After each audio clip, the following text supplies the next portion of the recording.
उत्सव का 18 श्लोकों में जो हम तुम्हारे सामने गान कर रहे हैं, कहते हैं कि इसमें मानो ऐसा लगता है कि नंदोत्सव जो मनाया जा रहा है मानो 18,000 श्लोकों का निरूपण इन 18 श्लोकों में कर दिया हो।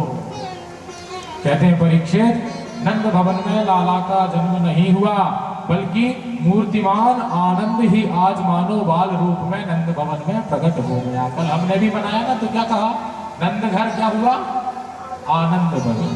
नंद घर कृष्ण भयो कोई कहता है क्या? कोई नहीं कहता। नंद घर आनंद भयो, जय कन्हैया लाल की। कहते हैं वो कन्हैया नहीं है, वो कृष्ण नहीं है, वो साक्षात आनंद का स्वरूप है। आह्लाद आ गया है आज इतने वर्षों का। सारे नंद भवन में आनंद ही आनंद छा गया। आहूय विप्रान वेद ज्ञान स्नातः शुचिर अलंकृतः।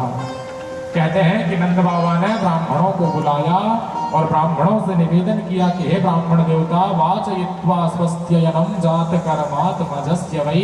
आप सभी आइए, पधारिए और हमारे यहाँ स्वस्ति वाचन का पाठ करिए, जात कर्म संस्कार संपन्न कराइए। कारयामाश विधिवत, विधिवत जात कर्म संस्कार कराइए। पितृदेवार्चनम तथा, कहते हैं कि हमारे पूर्वजों का पूजन कराइए, हमारे पितरों का पूजन कराइए।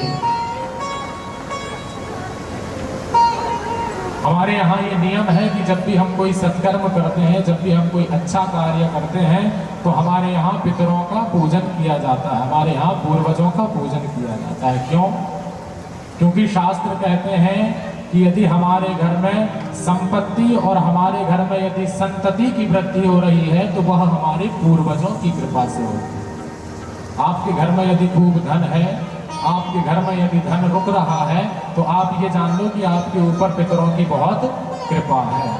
आपका वंश यदि आगे बढ़ रहा है, उसमें कोई कष्ट नहीं हो रहा है, तो आप बिल्कुल निसंकोच होकर मान लो कि आप यहाँ पूर्वजों की बहुत बड़ी कृपा है, जो हमारे घर में संतति और संपत्ति की वृद्धि हो रही है।